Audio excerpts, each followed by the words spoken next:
Terima kasih sebelumnya, Prof. Assalamualaikum warahmatullahi wabarakatuh. Selamat sore, teman-teman. Eh, izin saya share screen.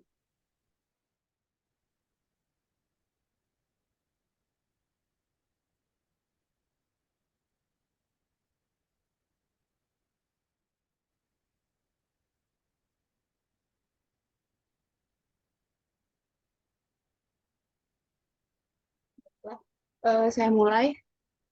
Paper yang akan dibahas pada sore hari ini berjudul Construction CSR Student Self-Consciousness Stroke University Responsibility Implementation Evidence in Indonesia. Untuk informasi jurnal, penulisnya Lydia Agustina, Meliana, dan Hani. Jurnal ini diterbitkan di Social Responsibility Journal, Publisher, Emerald Group Publishing, dan volume ke-19 nomor 5, halaman 885 sampai 905, tanggal publikasi 10 April 2023, kuartil Q1.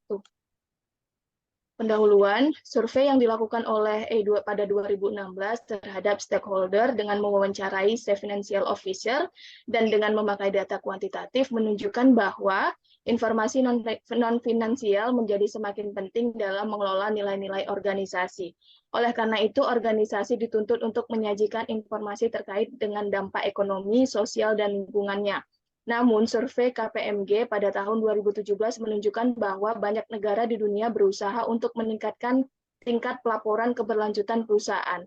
Sedangkan tren untuk memasukkan laporan non-keuangan dalam laporan tahunan meningkat drastis pada tahun 2017, yaitu sekitar 78% dari top dunia. Oleh karena itu, dipertimbangkan dampak operasinya terhadap struktur ekonomi, lingkungan, dan sosial, dan juga melaporkan dampak tersebut pada pemangku kepentingan. Untuk urgensi penelitian, perkembangan informasi yang menunjukkan dampak ekonomi, sosial, dan lingkungan dari keseluruhan operasi perusahaan menuntut tanggung jawab akuntan profesional dalam membangun dan menjalankan sistem pelaporan. Yang pertama, perguruan tinggi, khususnya program sarjana akuntansi, perlu secara khusus menyikapi perkembangan keterbukaan melalui kurikulum yang terintegrasi dengan tanggung jawab sosial.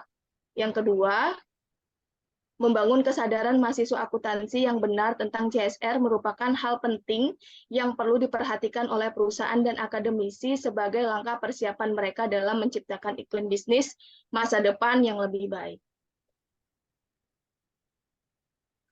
Untuk tujuan penelitian ini adalah untuk menganalisis penerapan University Social Responsibility atau WSR pada kampus green dan non-green, serta bagaimana pengaruhnya terhadap Corporate Social Responsibility atau CSR, terhadap Self-Consciousness atau SSC. Mahasiswa khususnya pada program sarjana akuntansi dengan melihat bagaimana program sarjana membentuk kurikulumnya dan dapat membangun kesadaran mahasiswa terkait CSR. Teori yang dipakai dalam paper ini adalah teori pembelajaran kognitif, di mana teori ini mempelajari tentang bagaimana pikiran manusia bekerja ketika mereka mengalami pembelajaran. Dinyatakan bahwa belajar adalah suatu proses panjang yang dapat memunculkan berbagai tingkah laku, pengetahuan, kemampuan, dan sikap berdasarkan peristiwa yang dialaminya. Dalam hal ini, siswa perlu aktif merasakan pengalaman nyata dalam proses pembelajaran. Oleh karena itu, proses belajar mereka tidak sekedar menerima apa yang dibaca dan disimak secara konseptual.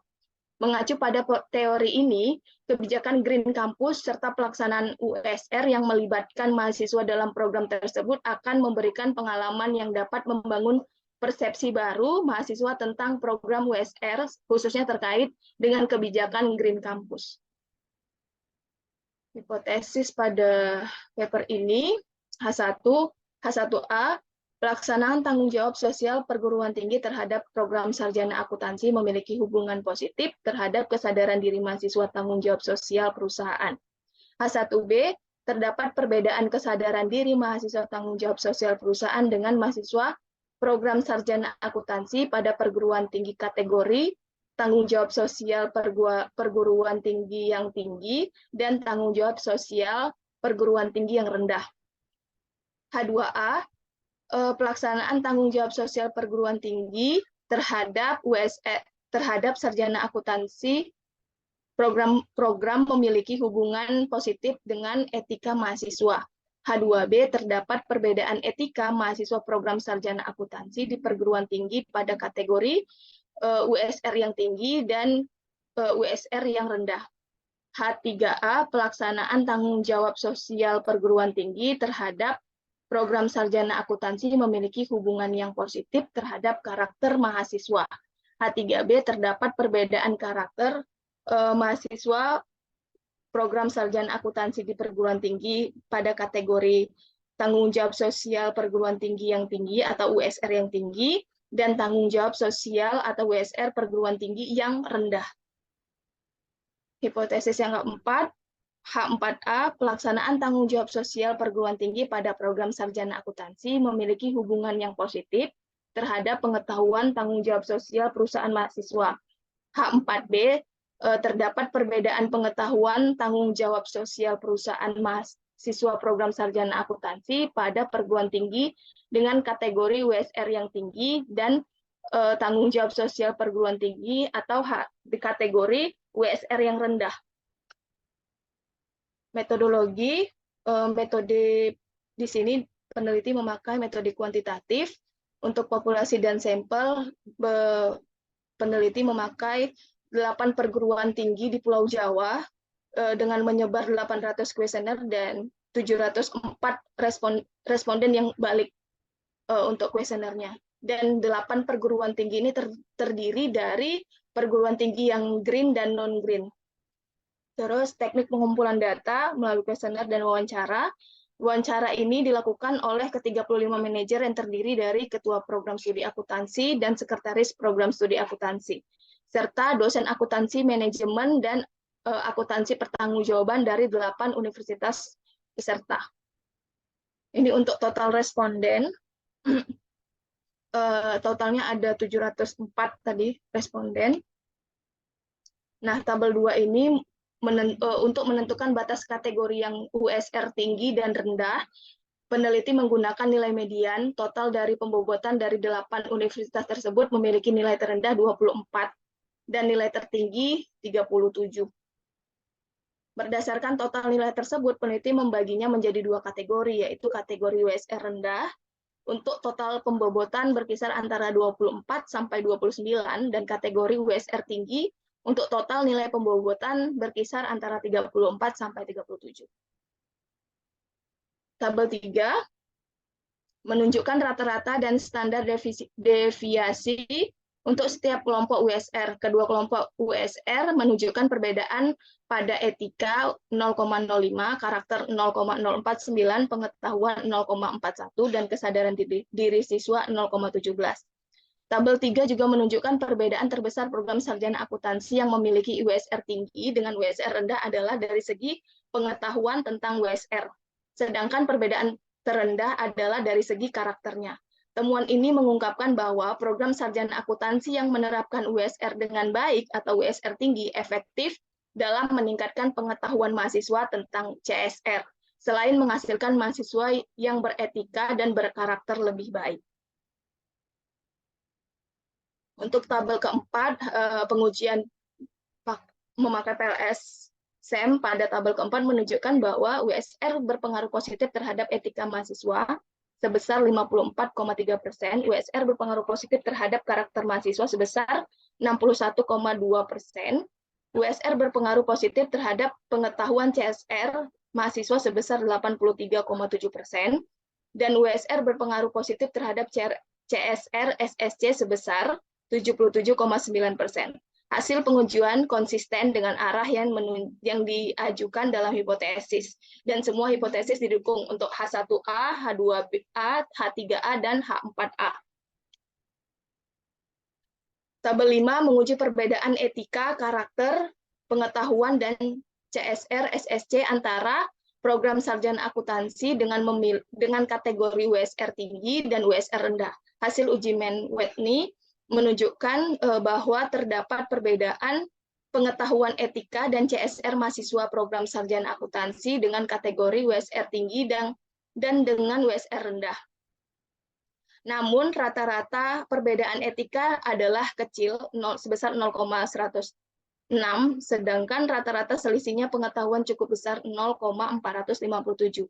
Hasil pengujian karakter mahasiswa program sarjana akuntansi dengan kategori USR tinggi dan USR rendah terbukti tidak berbeda, sehingga H2B ditolak. Hasil uji MANOVA menunjukkan terdapat perbedaan yang signifikan antara CSR mahasiswa SSC program sarjana akuntansi dengan kategori USR tinggi dan USR rendah dengan selisih rata-rata 0,592. Hasil pengujian menunjukkan bahwa hipotesis H1B, H3B, dan H4B didukung. Kesimpulannya dalam penelitian ini temuannya yang pertama, program sarjana akuntansi di perguruan tinggi yang termasuk dalam kampus hijau atau green campus belum tentu menerapkan USR lebih baik daripada akuntansi program sarjana di universitas yang tidak termasuk dalam kampus hijau. Berdasarkan wawancara dan observasi peneliti terhadap program sarjana akuntansi dari 8 universitas yang berbeda, peneliti menyimpulkan bahwa masing-masing program sarjana dan universitas menyadari pentingnya penerapan USR. Mereka terus berupaya memperbaiki sistem, menerapkan kebijakan kampus yang berwawasan manusia dan lingkungan yang sehat, serta berupaya meningkatkan penerapan USR yang lebih baik. Yang kedua, kesadaran implementasi CSR tercermin melalui etika, karakter, dan pengetahuan CSR mahasiswa yang telah dibangun sejak mereka kuliah. Program sarjana akuntansi di perguruan tinggi yang menerapkan USR dengan baik dapat menghasilkan individu lulusan yang memiliki kesadaran dan pengetahuan lebih dalam melaksanakan CSR. Sesuai dengan temuan dukungan di H1A, H2A, H3A, dan H4A.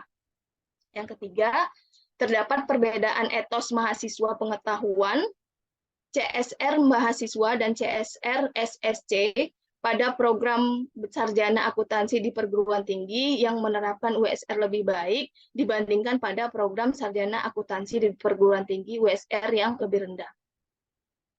Yang keempat, tidak ada perbedaan karakter mahasiswa program sarjana akuntansi pada perguruan tinggi yang menerapkan USR tinggi dengan program sarjana akuntansi pada perguruan tinggi USR yang rendah.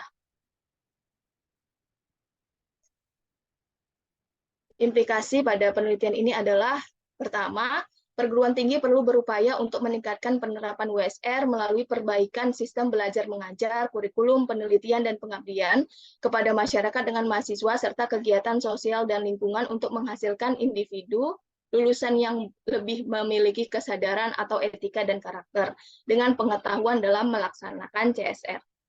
Yang kedua, penelitian ini memudahkan perusahaan untuk memilih lulusan dari program sarjana yang menerapkan USR yang baik. Walaupun hasil penelitian menyatakan bahwa tidak ada perbedaan karakter mahasiswa akuntansi bidang CSR dari perguruan tinggi dengan kategori USR tinggi versus USR rendah, dengan merekrut lulusan akuntansi dari kategori USR tinggi. Keterbatasan dan saran dari penelitian ini adalah desain penelitian seleksional, peneliti mengumpulkan kuesioner pada waktu yang terbatas. Peneliti menyarankan peneliti selanjutnya dapat melakukan desain penelitian longitudinal. Yang kedua, penelitian SSC dilakukan oleh siswa itu sendiri, yang hasilnya tergantung bagaimana siswa menilai dirinya sendiri. Penelitian selanjutnya diharapkan dapat menilai SSC lulusan suatu perguruan tinggi dilihat dari pengguna lulusan. Yang ketiga, penelitian ini mengabaikan kemungkinan untuk mengembangkan kesadaran mahasiswa tentang CSR dengan berbagai cara sebelum belajar di program sarjana akuntansi. Penelitian selanjutnya diharapkan dapat membandingkan tingkat kesadaran CSR mahasiswa sebelum dan selama kuliah di program sarjana akuntansi. Untuk novelty di dalam penelitian atau paper, peneliti menuliskan bahwasanya penelitian ini adalah upaya pertama untuk menguji pengaruh penerapan USR terhadap CSR SSC di Indonesia dengan menempatkan pengetahuan CSR siswa sebagai bagian dari CSR SSC. Sekian presentasi dari saya. Bila ada yang ingin ditanyakan atau berdiskusi, dipersilahkan. Ya, itulah tadi penyajian ya, presentasi dari Ibu Ina ya, bahwasanya bagaimana implementasi CSR dan juga USR gitu ya di beberapa perguruan tinggi di Pulau Jawa ya, dan pengaruh dari perilaku dan juga sikap ya atau juga attitude gitu ya dalam implementasinya di dunia kampus itu bagaimana ya. Nah, di sini ada 3 penanya ya. Yang pertama kalinya kita berikan kesempatan kepada siapa nih ya? Ibu Idayati Nasrah ya. Untuk itu dipersilakan.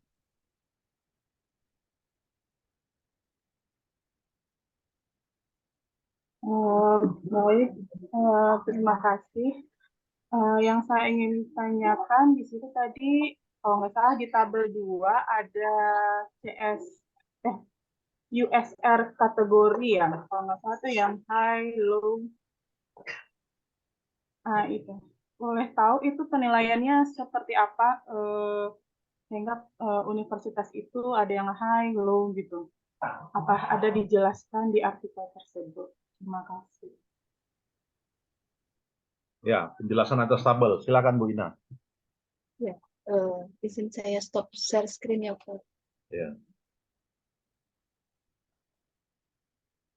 Tabel 2.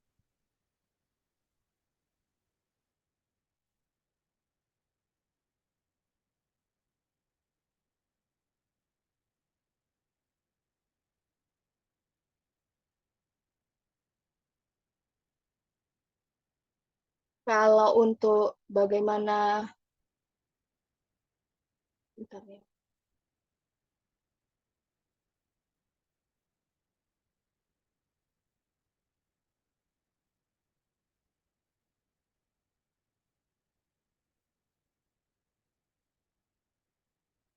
Kalau di sini di paper penjelasannya itu hanya untuk menentukan batas kategori rendah dan tinggi, peneliti ini menggunakan nilai median. Nilai yang di bawah median dikategorikan rendah, sedangkan nilai di atas median dikategorikan tinggi. Alasan peneliti mengkategorikan rendah pada jawaban median adalah karena nilai jawaban dengan skor yang di bawah median menunjukkan banyaknya jawaban dengan skor biner yang lebih kecil. Total nilai pembobatan dari 8 universitas tersebut memiliki nilai terendah 24 dan nilai tertinggi 37. Itu berarti ada kategori penilaian ya, maksudnya ada jumlah pertanyaan atau pernyataan gitu ya, maksudnya dengan nilai tadi kan ada yang berapa 20, 34 gitu, tahunya dari mana? Ada nggak? Atau mungkin ada di lampiran artikel? Lampirannya sih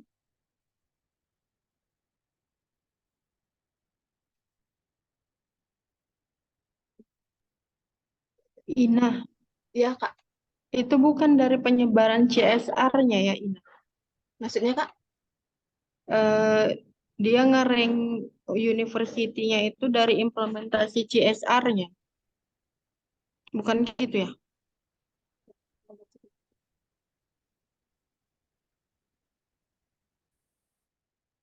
Kalau kalau di paper dia itu kayak, jadi kalau di paper dia menjelaskan bahwasanya dari jumlah setiap item pertanyaan dijumlahkan, ya kan? Untuk setiap indikator yang akan diberi bobot, pembobotan ini berkisar dari nilai 1 sampai 5. Di mana nilai 1 untuk jumlah item yang paling sedikit dan nilai 5 untuk jumlah item yang paling banyak.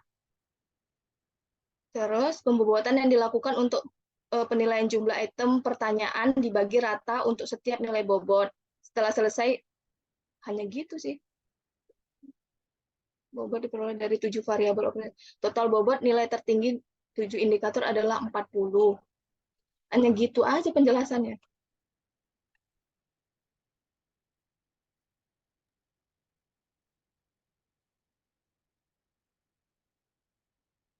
Atau boleh dilihat lagi Bu Ina yang tabel tadi Bu Ina? Ya, mungkin di slide show kan aja. Ya.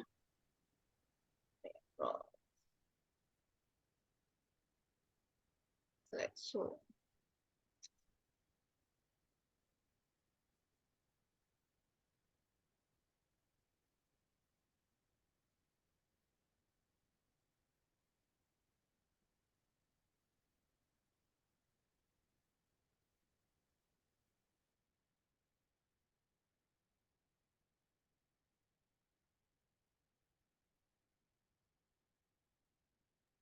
Iya, ini kayaknya apa ya? Apa namanya? Nilai Ini dari nilai CSR-nya, nah terus iya. diujinya dapat nilai mediannya, baru di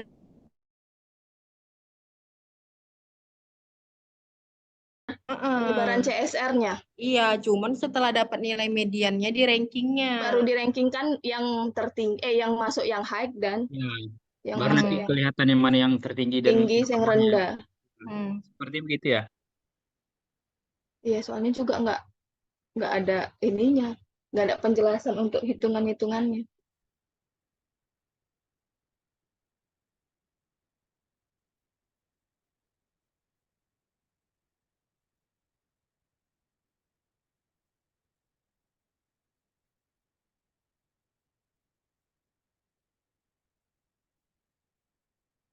Begitu mana Bu Hidayati.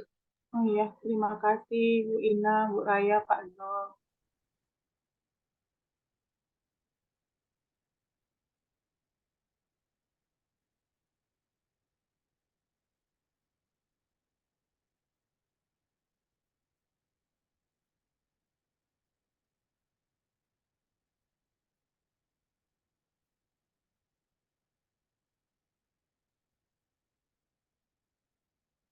Izin Prof, ini boleh dilanjut ke penanya mungkin Bang Zul atau Kak Raya. Ya, untuk itu dipersilakan jika sudah jelas ya. Berikutnya Pak Zulkarnain ya. Baik. Terima kasih izin Prof Ya. dan Bu Inah dan rekan-rekan yang lain. Ya, apa namanya, artikel ini sangat bagus sekali ya, bisa melihat seperti apa terkait dengan USR dan CSR yang ada di university. Nah, ini mungkin juga bisa menjadi gambaran juga di kita yang ada di kampus ya, atau bisa jadi kita untuk menjadi implementasi pengembangan apa namanya, penelitian berikutnya yang mungkin bisa dijadikan di tempat kita masing-masing. Ini sangat luar biasa, bagus sekali. Ada beberapa pertanyaan Bu Ina yang ingin saya tanyakan. Pertama, inilah berkaitan dengan bentuk tanggung jawab USR yang ada atau yang dilakukan di dalam paper itu seperti apa USR-nya itu. Dan juga ini berkaitan dengan indikator pengukuran dari USR atau CSR itu sendiri seperti apa. Dan ini juga kan tadi ada beberapa university yang dijadikan sebagai sampel. Nah, cuman yang jadi sorotan itu adalah program studi akuntansinya. Nah, ini juga mohon penjelasan juga mengenai tentang program studi akuntansi yang menjadi apa namanya, objek sasaran dalam penelitian yang bersangkutan. Nah, ini mohon penjelasan, mungkin ada di dalam papernya. Terus di dalam paper ini ada nggak Bu Ina perbedaan terkait dengan implementasi USR atau CSR yang di university yang green dan non green tadi? Nah, mungkin itu Bu Ina. Terima kasih Prof dan rekan-rekan yang lain. Ya, dipersilakan. Untuk yang saya apa kenapa memilih program akuntansi gitu. Kalau di dalam paper itu dia dikatakan bahwasanya peneliti beranggapan bahwasanya nantinya yang akan menjadi apa tindak apa ya, yang akan menjadi penerus gitu diharapkan orang-orang dari orang-orang akuntansi gitu, orang-orang atau akuntan-akuntan yang mampu untuk melihat untuk mempertanggungjawab untuk mendapatkan tanggung jawab itu gitu. Makanya kenapa mereka memilih ke akuntansinya karena di dalam akuntansi juga apa ya lebih mempelajari kalau di kurikulum gitu lebih mempelajari tentang CSR tadi gitu. Jadi ada kemungkinan kenapa ini di akuntansi itu ada kemungkinan nanti kalau untuk pengembangannya bisa masuk ke kurikulumnya gitu Bang. Terus bentuk tanggung jawab USR yang dilakukan.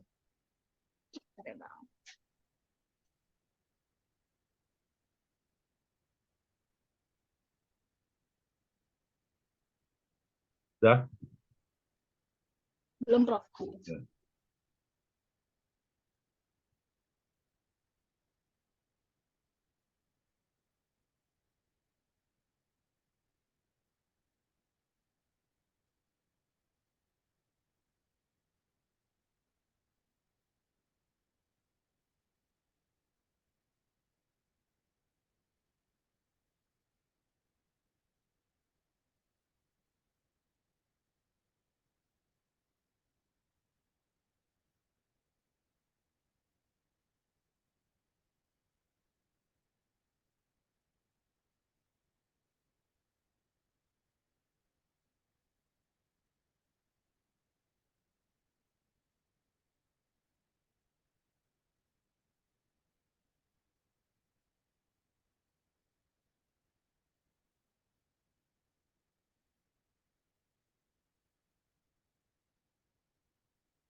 Kalau untuk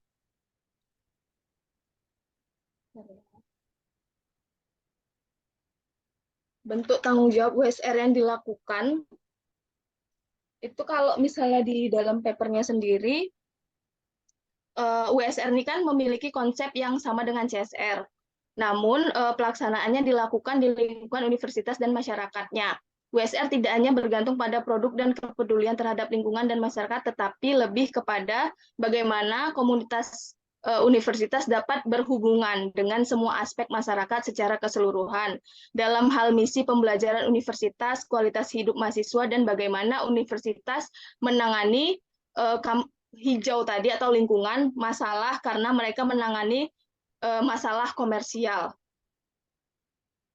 Untuk bentuk tanggung jawabnya, Bang. Jadi untuk bentuk tanggung jawab WSR itu untuk ke lingkungan, yaitu tentang tanggung jawab komunitas universitas yang berhubungan dengan semua aspek masyarakat. Tapi kalau untuk contoh implementasinya nggak ada sih di paper.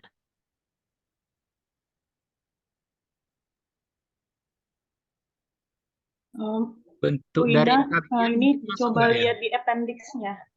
Lampiran di bawah apa daftar pustakanya. Di situ dijelaskan. Emang nggak rinci tapi umum. Bentar, Bu. Nah, lihat dulu.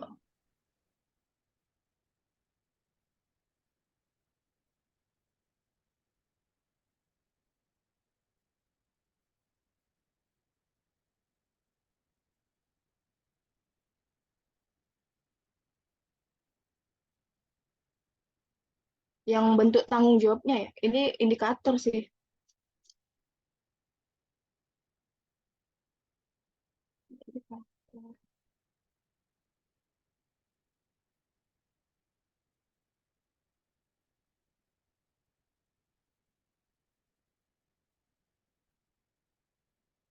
Dari poin indikator itu kayaknya Ya, bisa masuk kan? kalau variabel ini dari indikator, tapi dengan variabel etika mahasiswa akuntansi itu indikatornya peka terhadap lingkungan, memiliki empati terhadap kondisi orang lain, memiliki dorongan sukarela untuk memberikan bantuan.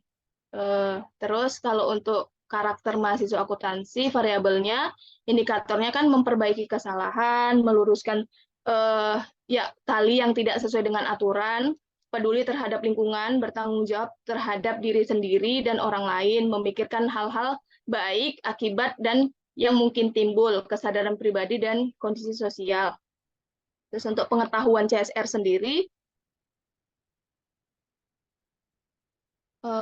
indikatornya adalah pengetahuan tentang inisiatif pelaporan global. Yang pertama standar ekonomi, standar sosial, dan standar lingkungan. Terus pelaksanaan USR,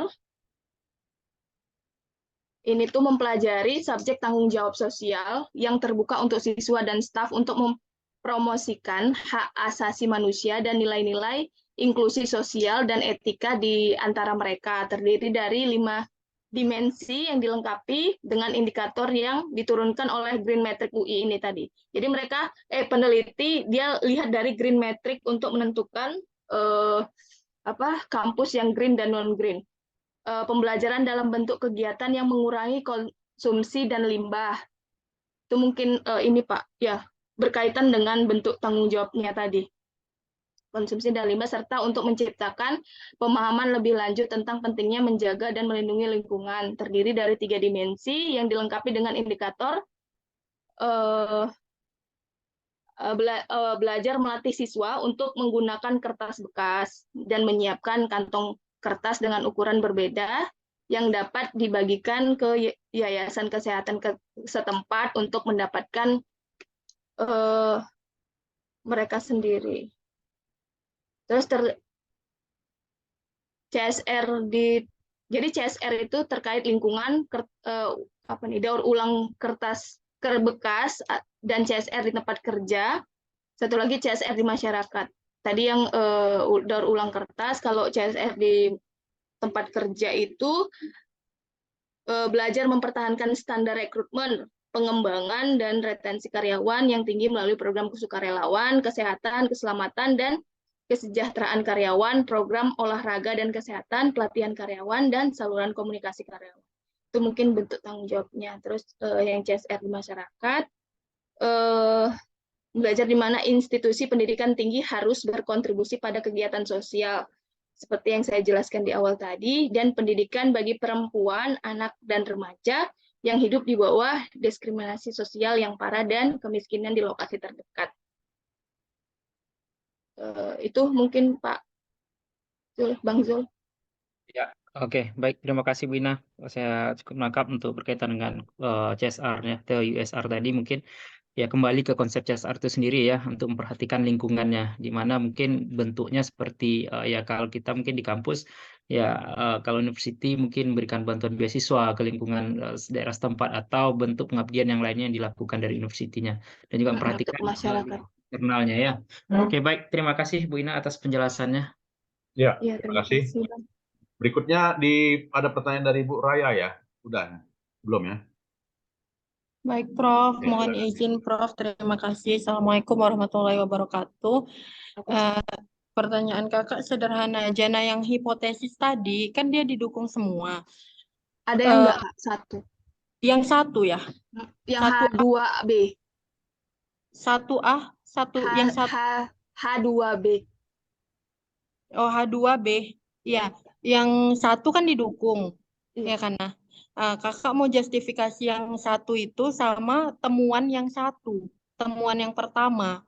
Itu boleh tolong dijelaskan temuan yang pertama itu tadi masih kurang paham. Kan tadi ada beberapa temuan itu. Oh ya, Yang poin pertama. Oke, nah itu aja nah. berarti justifikasi yang H1 Iya, sama terus temuan temuan yang pertama. Iya. Ya.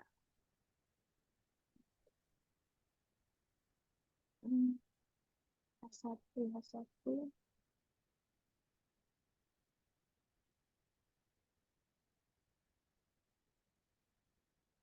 Ini H1, H1A dan H1B ya, Kak? Iya. Di sini dibuat pelaksanaan tanggung jawab sosial perguruan tinggi terhadap program sarjana akuntansi memiliki hubungan positif terhadap kesadaran diri mahasiswa, tanggung jawab sosial perusahaan. Justifikasinya.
Ya mungkin nanti silakan.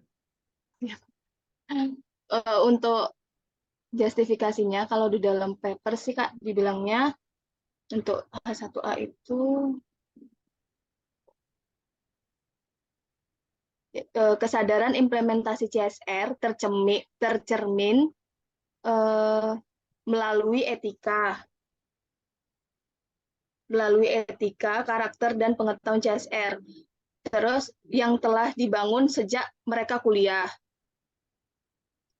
Program sarjana akuntansi di perguruan tinggi menerapkan USR dengan baik dapat menghasilkan individu lulusan yang memiliki kesadaran dan pengetahuan yang lebih baik melaksanakan CSR tadi. Makanya H1A itu didukung gitu. Jadi dianggap bahwasanya nantinya mahasiswa itu dapat melakukan program sarjana akuntansi perguruan tinggi menerapkan WSR yang baik dapat menghasilkan individu atau lulusan yang memiliki kesadaran pengetahuan yang lebih dalam melaksanakan CSR. Terus kalau misalnya terdapat perbedaan kesadaran diri masih tetap. Nah, kalau misalnya yang H1B itu ternyata ada perbedaan kesadaran diri dari mahasiswa yang tanggung jawab sosial kesadaran diri mahasiswa tanggung jawab sosial perusahaan dengan mahasiswa program sarjana akuntansi pada perguruan tinggi, kategori yang USR-nya rendah sama USR-nya tinggi itu berbeda. Itu maksud dari H1B. Tapi ya saya kira udah cukup lah itu ya. Udah menjelaskan dan juga nanti bisa dibaca lebih lanjut lah. Paper aslinya boleh di-share ya, Bu Iin ya, Bu Ina ya. Iya, Pak. Ya, baik, berikutnya dipersilakan kepada Pak Zulkarnain. Ya, baik, terima kasih. Ya, Saya terima kasih ya, Bu Ina. lanjutkan ke Pak Zul. Baik, terima kasih Prof. Izin untuk share screen presentasinya.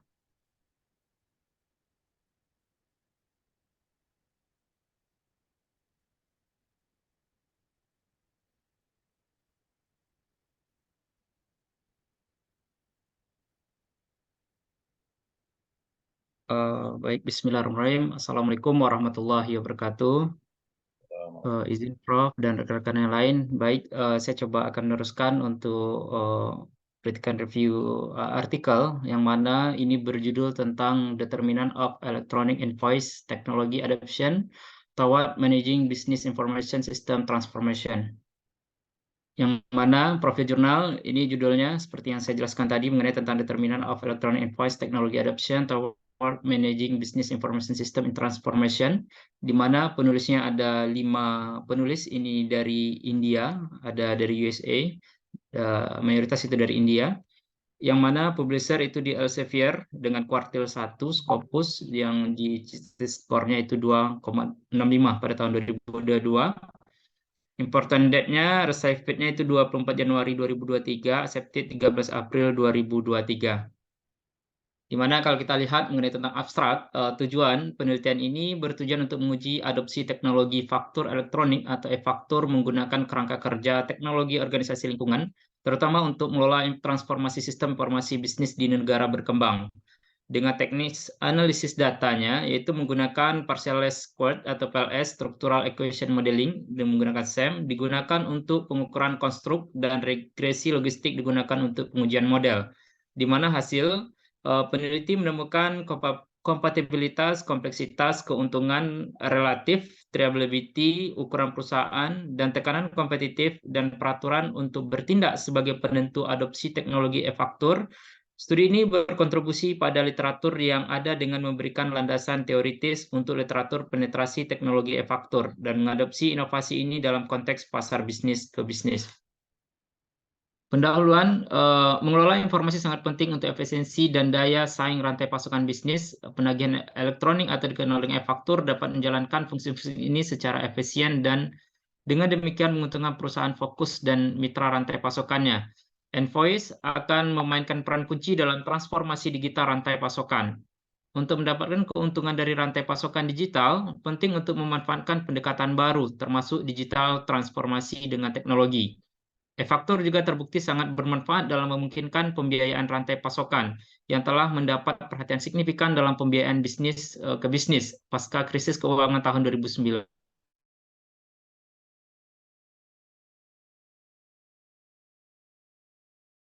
Digitalisasi, sehingga membawa peluang bisnis ke bisnis baru.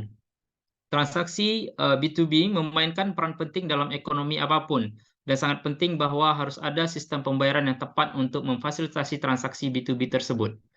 Selama beberapa tahun terakhir, India menciptakan ekosistem yang kondusif untuk pasar e-faktur. Pemerintah India mengganti pajak pertambahan nilai (PPN) dengan pajak barang dan jasa, yang tetap berlaku sejak 1 Juli 2017, di mana barang dan jasa atau GST membutuhkan reporting dalam bentuk tagihan away yang akan dihasilkan oleh pengirim atau penerima barang. Ini adalah tanda terima atau dokumen yang menawarkan perincian seperti nomor identifikasi pajak barang dan jasa penerima, tempat pengiriman, faktur atau nomor dan tanggal nota penerimaan barang, nilai barang, alasan transportasi, rincian transporter, dan lain-lain. Sesuai peraturan pajak barang dan jasa pusat tahun 2017, setiap kiriman yang memiliki nilai lebih dari Rp50.000 India diwajibkan untuk membuat tagihan away. Nah, ini berdasarkan Direktorat Jenderal Pelayanan Wajib Pajak Dewan Pusat Cukai dan Bea Cukai tahun 2020. E-reporting semacam itu diharapkan dapat membentuk ekosistem yang diperlukan untuk praktek e-faktur. Di sisi lain, e-faktur dapat membantu meningkatkan kemudahan berbisnis dalam mengajukan tagihan away dan GST. Selanjutnya, e-faktur wajib untuk perusahaan di India dengan omset 1.000 rupiah India, 1 miliar rupiah India ke atas. Untuk perusahaan kecil, penggunaan faktur elektronik masih bersifat sukarela. Langkah-langkah yang diambil oleh pemerintah tersebut diharapkan dapat menciptakan pengaruh positif terkait adopsi dan difusi e-fakturnya. Di mana kita lihat tinjauan literaturnya, driver e-faktur, kita lihat bahwa literatur membahas beberapa pendorong e-faktur yang mendorong organisasi untuk mengadopsi e-faktur. Beberapa di antaranya adalah penyederhanaan piutang dan hutang dagang, pengurangan biaya secara umum, pengurangan biaya cetak, optimalisasi modal kerja, peningkatan efisiensi dalam hal penyimpanan, penghematan waktu, peningkatan kontrol proses, peningkatan administrasi, peningkatan keamanan lebih sedikit kesalahan, dan lain-lain. Manfaatnya di sini adalah penggunaan e-faktur diharapkan dapat menawarkan beberapa manfaat tidak hanya bagi pelaksana langsung, tetapi juga bagi mitra rantai pasok. E-invoice dapat mengurangi biaya secara substansial, misalnya mengurangi biaya pekerjaan, klerikal, dan percetakan. Ada beberapa tantangan yang dihadapi di dalam e-faktur, ya seperti meskipun perusahaan besar mungkin mudah untuk menerapkan sistem e-invoice-nya. Rekan mereka yang lebih kecil menghadapi kesulitan dalam mengadopsinya karena biaya investasi dan integrasi yang tinggi. Ada beberapa pernyataan, Adil juga menyatakan bahwa alokasi modal yang terbatas dan kurangnya sponsor internal sebagai hambatan utama penggunaan e-faktur. Endelman dan Sintonen ini menyoroti beberapa alasan tidak diadopsinya e-faktur di kalangan UKM. Alasan-alasan ini adalah kurangnya permintaan di lingkungan, ketidakpastian yang dirasakan, dan tingkat kesadaran yang rendah. Fragmentasi pembeli bisa menjadi alasan lain dari kesulitan dalam mengadopsi teknologi tersebut. Tantangan juga dapat berasal dari sisi penyedia layanan. Misalnya, fragmentasi penyedia layanan dapat secara signifikan menghambat implementasi di antara mitra rantai pasokan. Nah, kita lihat teori yang digunakan di dalam penelitian ini yaitu adalah teori kerangka teknologi organisasi dan lingkungan atau TOE. TOE berfungsi sebagai perspektif teoritis penting untuk memeriksa faktor kontekstual dalam adopsi teknologi.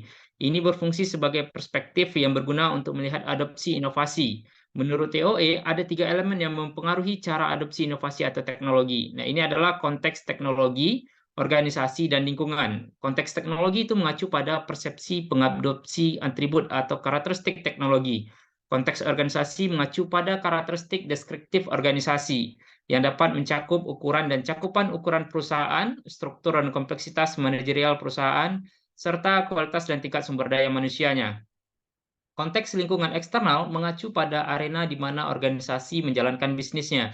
Nah, ini termasuk industri dan hubungan dengan mitra dagang, pesaing, peraturan, dan pemerintah.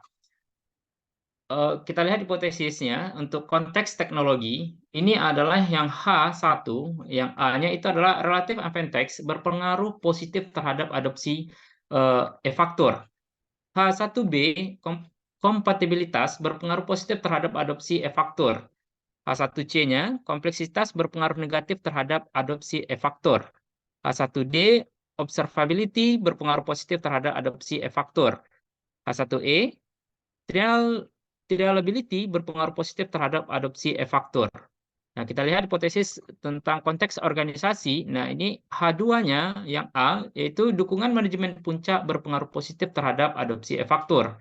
H2B, firm size, berpengaruh positif terhadap adopsi e-invoice-nya. H2C, usia perusahaan berpengaruh positif terhadap adopsi e-faktur.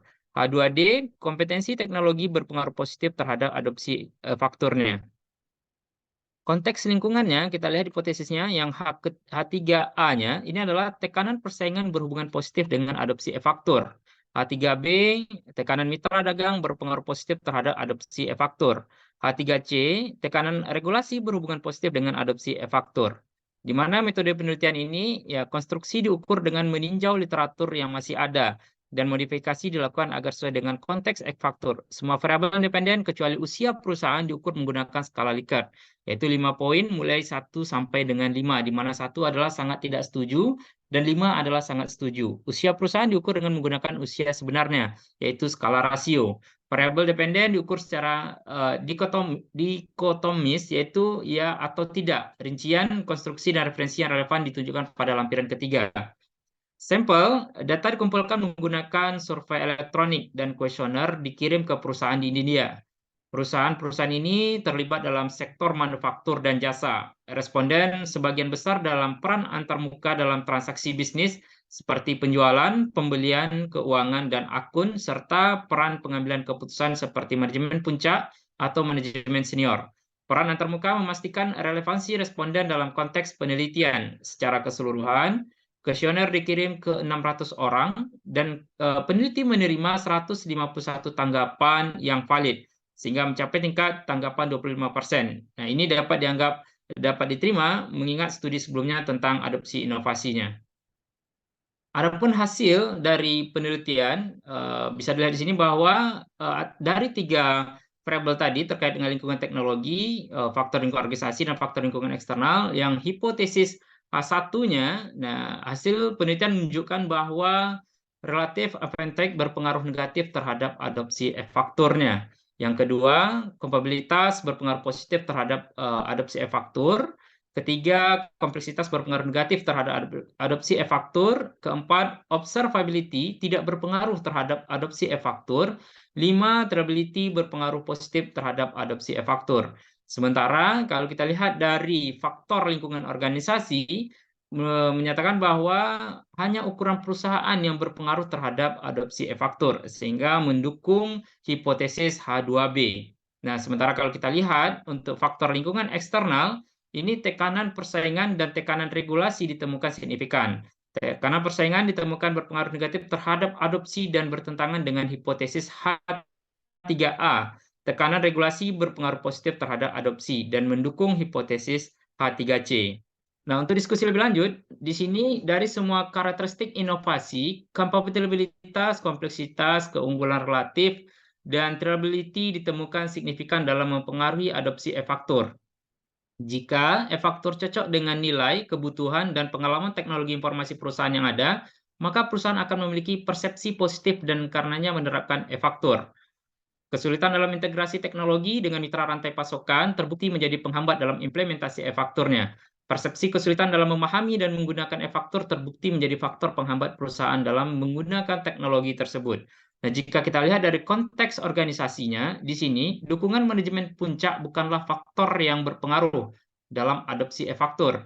Beragam hasil penelitian untuk hal tersebut, pengaruh dukungan manajemen puncak dalam mengadopsi teknologi. Hal ini karena teknologi seperti e-faktur merupakan kepentingan operasional rutin dan dapat didorong dengan nyaman oleh tingkat manajemen operasional di perusahaan. Nah, studi ini menunjukkan kompetensi teknologi perusahaan menjadi tidak signifikan. Ini mirip dengan studi sebelumnya yang menemukan kompetensi teknologi perusahaan menjadi penentu yang tidak berpengaruh dalam adopsi teknologi. Hasil penelitian juga menunjukkan pengaruh positif ukuran perusahaan pada adopsi. Hal ini menunjukkan bahwa perusahaan yang lebih besar memiliki kemungkinan yang lebih tinggi untuk menerapkan e-fakturnya. Sementara kalau kita lihat dari konteks lingkungannya, hasil penelitian menunjukkan pengaruh negatif dari tekanan kompetitif pada penerapan e-faktur. Ini sesuai dengan kontribusi teoritis awal yang memperkirakan hubungan negatif antara intensitas persaingan dan inovasi. Selanjutnya, peneliti menemukan bahwa tekanan peraturan menjadi faktor yang berpengaruh dalam adopsi e-invoice-nya. Literatur tentang e-faktur menunjukkan bahwa tekanan peraturan adalah salah satu pendorong untuk adopsi e-faktur di banyak bagian dunia. Kesimpulannya, pertama, mengadopsi sistem yang mendukung teknologi informasi seperti e-faktur meningkatkan kualitas dan kecepatan pertukaran informasi, meningkatkan tingkat transparansi dalam perdagangan. Kedua, manajemen harus memahami bahwa keberhasilan penerapan teknologi semacam itu tidak hanya bergantung pada kesesuaian nilai, kebutuhan, dan pengalaman yang ada dengan sistem teknologi informasi perusahaan, tetapi juga pada mitra rantai pasokan. Ini adalah aspek yang agak penting bagi penyedia layanan teknologi dalam mengelola penawaran platform teknologi mereka.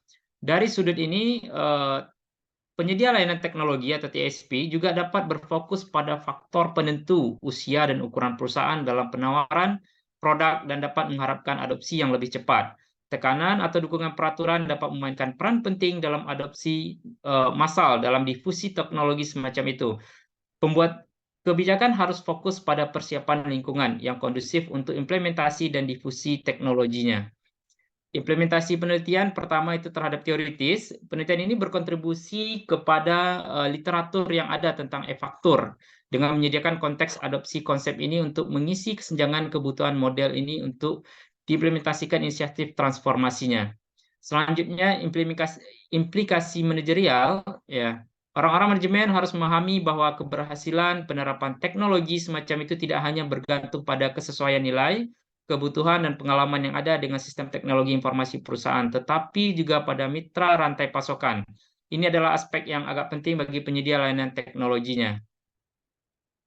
Adapun keterbatasan penelitian dan penelitian untuk masa depan, pertama keterbatasannya peneliti tidak dapat mengakomodasi berbagai jenis faktur elektronik yang saat ini digunakan di seluruh industri dan memeriksa faktor penentu berdasarkan jenis fakturnya.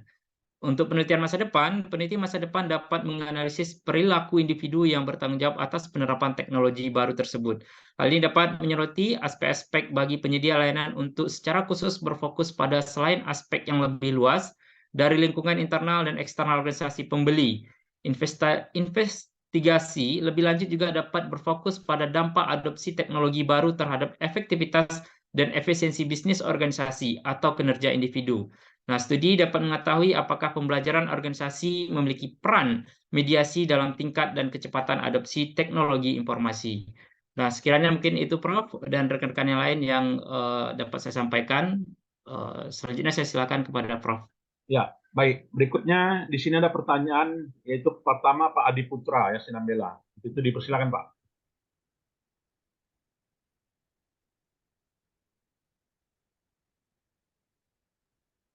Bang Adi masih di mute, Bang. Mohon izin Pak Prof. Iskandar Ya, Pak. Mudat. Ya, silakan Pak Adi. Saya mau bertanya kepada saudara kandidat Pak Zulkarnain terkait dengan materi ataupun artikel yang telah disampaikan. Di sini tadi dari bacakan bahwasanya ini memberikan kontribusi terkait dengan pada literatur e-invoicing ataupun e-faktur dengan landasan teoritis yang mana wawasan tentang implementasi e-faktur di negara-negara berkembang khususnya di penelitian ini yang ada di India. Jadi di sini juga ada menjelaskan bahwasanya kerangka kerja TOE, Technological, Organizational, and Environmental. Yang mau saya tanyakan di sini, Pak, mohon diberikan penjelasan kira-kira bagaimana kerangka kerja TOE yang digunakan dalam penelitian ini untuk memeriksa faktor-faktor pengadopsian teknologi e-invoicing ataupun e-faktur. Itu saja yang mau saya tanyakan. Terima kasih, Pak Zulkarnain. Oke, baik. Terima kasih Bang Adi.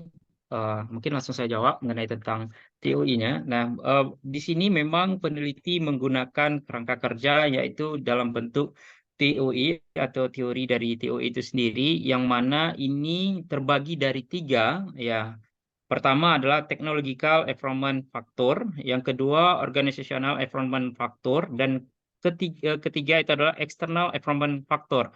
Nah, jadi ada 3 faktor yang mempengaruhi dalam pengadopsian dari e-invoicing tadi atau e-fakturnya, Bang.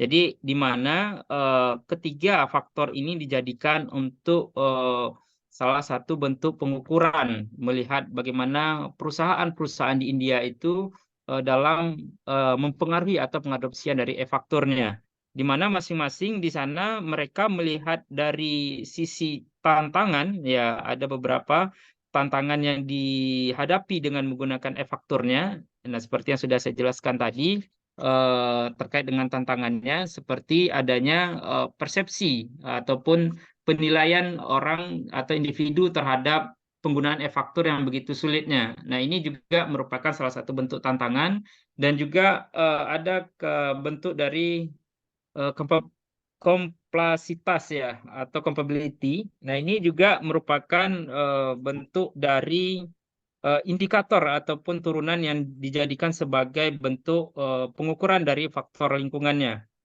Nah, di sini sehingga mereka melihat bagaimana terhadap kompatibilitas itu berpengaruh positif katanya terhadap adopsi e-faktur. Nah, ini mengacu pada sejauh mana suatu inovasi itu dianggap relatif sulit untuk dipahami atau tidak, atau bagaimana suatu inovasi itu diterapkan. Inovasi yang dimaksud ini adalah terkait dengan teknologi e-fakturnya. Apakah lebih cenderung ke penerimaan dari inovasinya, Bang? Jadi dilihat terhadap penyediaan ataupun teknologi yang digunakan, keterimaannya. Selanjutnya ada kompleksitas. Nah, ini juga merupakan bagian di dalam dari faktor teknologi juga, sehingga dia melihat dari kompleksitasnya, yaitu ya inovasi yang ada pada teknologi itu kompleksitasnya ataupun nanti menu-menu yang disediakan atau bentuk dari fitur yang disediakan itu apakah dia memberikan kemanfaatan yang lebih atau tidak. Nah, ini juga dilihat dari bentuk kerja dari TOE-nya juga. Sehingga selain dari itu, dari organisasi ada dari faktor lingkungan organisasinya. Nah, ini dilihat nanti dari bentuk bagaimana top manajemen ataupun support dari manajemennya. Nah, ini melihat terhadap penerapan atau implementasi e-faktur itu ada dukungan dari manajemen puncaknya. Apakah memberikan dukungan atau tidak terhadap pengimplementasian dari e-fakturnya, atau ini berpengaruh atau tidak dalam proses adopsi e-fakturnya. Nah, ada juga di dalam organizational environmental factor ini firm size-nya atau ukuran perusahaan. Nah, ukuran perusahaan di sini juga ternyata merupakan salah satu bentuk dari faktor yang mempengaruhi dalam adopsi e-faktur itu sendiri. Jadi semakin besar perusahaan tersebut, maka dia kebutuhan akan teknologinya atau e-faktur tersebut semakin meningkat. Dan ini juga disebabkan oleh faktor investasinya. Jadi kalau dia perusahaan kecil, cenderung kalau dalam paper ini menjelaskan mereka tidak menerapkan e-faktur karena perusahaan-perusahaan kecil ini terkait dengan investasi yang begitu besar menggunakan teknologi tersebut, dia belum begitu mampu. Mungkin ada pembiayaan yang harus dibiayai daripada menggunakan teknologi tersebut. Namun kalau ukuran perusahaannya besar, nah ini cenderung mereka sudah mampu untuk menerapkan atau mengimplementasikan dari e-fakturnya. Nah, juga usia of the firm atau usia dari perusahaan juga berpengaruh terhadap penerapan ataupun adopsi dari terhadap invoice-nya. Nah, selain dari faktor organisasi, juga ada faktor eksternal. Ini juga dipengaruhi dari beberapa pengaruh faktornya. Ini seperti tekanan persaingan atau boleh dikatakan seperti kompetitor atau pesaing-pesaing perusahaan lain yang mungkin juga mereka menggunakan teknologi yang canggih. Nah, ini juga merupakan salah satu bentuk faktor penilaian terhadap pendorong untuk melakukan adopsi e-fakturnya. Selain itu ada juga dari tekanan dari mitranya. Nah, ini mitra juga merupakan bentuk dari kerja teori TOE yang merupakan faktor dari external environment faktornya. Dan terakhir ini adalah berkenaan dengan regulator pressure-nya atau tekanan dari faktor peraturan. Nah, jadi aturan-aturan yang berlaku yang di negara India juga merupakan ternyata menjadi tekanan khusus bagi perusahaan-perusahaan untuk melakukan atau mengadopsi dari e-fakturnya. Nah, jadi kalau kita lihat dari kerangka TOE-nya ini, jadi 3 hal tersebutlah yang dinilai dalam penelitian ini, yaitu technological environment factor, organizational environment factor, dan external environment faktornya. Mungkin itu Bang Adi. Ya, terima kasih Pak Zulkarnain atas pencerahannya. Ini saya lihat Pak Zulkarnain udah bukan sebagai memberikan review artikel, tapi sudah sebagai pemateri. Ada 3 hal memang tadi sudah saya catat, sangat cukup jelas sekali mengenai 3 dimensi utama yang Pak Zulkarnain bilang, teknologi yang diadopsi, ada di sana konteks secara organisasi dan lingkungan, baik dari sana organisasi ada budaya organisasi, proses bisnis, dan di lingkungan ada faktor-faktor eksternal. Bahkan Pak Jul tadi menjelaskan regulasi pemerintah, persaingan industri, dan tren pasar. luar biasa sekali untuk pemahaman materinya. Terima kasih atas pencerahannya Pak Zulkarnain. Semoga menjadi penambahan wawasan bagi saya khususnya. Terima Ya, kasih Pak Prof. Iskandar. Ya, amin. Ya, mudah-mudahan bisa menjadi apa juga ya, masukan untuk penyusunan disertasi ya, seandainya berminat ya di bidang itu, saya kira. ya, Prof. Kemudian pertanyaan terakhir dari Ibu Nur Hayati ya, untuk itu dipersilakan. Baik, terima kasih Prof. Assalamualaikum warahmatullahi wabarakatuh. Waalaikumsalam. Sedikit Pak Zul, dari paper yang ditawarkan ini kan berbicara tentang PPN kan. Pertanyaan singkatnya, dari paper ini dia menjelaskan tidak novelty untuk penelitian ini, karena kan penelitian yang sejenis terkait dengan pajak ini kan juga banyak dilakukan. Di dalam paper ini dijelaskan tidak Pak Zul novelty dari riset yang sudah dilakukan. Itu saja Pak Zul, terima kasih. Assalamualaikum warahmatullahi wabarakatuh. Oke, baik. Izin menjawab Prof dan Bu Nur Hayati. Kalau di paper ini, kalau berdasarkan paper yang saya lihat, memang peneliti tidak mengemukakan secara jelas dengan gamblang terkait dengan novelty-nya. Namun di sini mereka menerapkan teori TOE ini karena melihat adanya peraturan-peraturan yang berkaitan dengan case-nya tadi terkait dengan pajak pertambahan nilai tadi PPN yang diterapkan 1 Juli tadi. Nah, jadi mereka berdasarkan apa namanya fenomena ya ataupun gap penelitian mereka berdasarkan adanya peraturan dan juga dia melihat bahwa ya dalam PPN dan juga ada tadi terkait dengan pengadaan pajak barang dan jasa atau GST tadi mereka ada ketentuan-ketentuan khusus di sana. Nah, seperti peraturan pajak terhadap barang dan jasa yang mana mereka mengatakan bahwa setiap kiriman yang memiliki nilai lebih dari 50.000 rupiah India, nah mereka itu diwajibkan untuk membuat tagihan away. Nah, ini bentuknya adalah seperti elektronik juga atau menggunakan teknologi. Jadi dengan peraturan-peraturan yang demikian ya cenderung mereka melakukan penelitiannya atas dasar hal demikian. Cuman kalau untuk novelty sendiri ya kalau sejauh ini yang saya lihat di paper belum saya temukan karena teori TOE ini juga banyak digunakan atau dipakai dalam penelitian-penelitian yang lainnya. Namun untuk secara signifikan atau spesifik dari novelty yang disampaikan di sini saya belum ketemu, Bu Nur. Mungkin nanti bisa kita baca kembali, mungkin ya papernya saya bagikan, mungkin bisa menjadi review kita bersama. Mungkin itu Bu Nur. Oke, terima kasih Pak. Kalau tidak ada tuh nanti kita bisa baca lagi. Terima kasih Prof. Mungkin itu Prof dari saya Prof. Ya, terima kasih ya. Jadi pertanyaan dari Bu Nur Hayati tadi juga cukup menggelitik ya untuk diteliti lebih lanjut ya.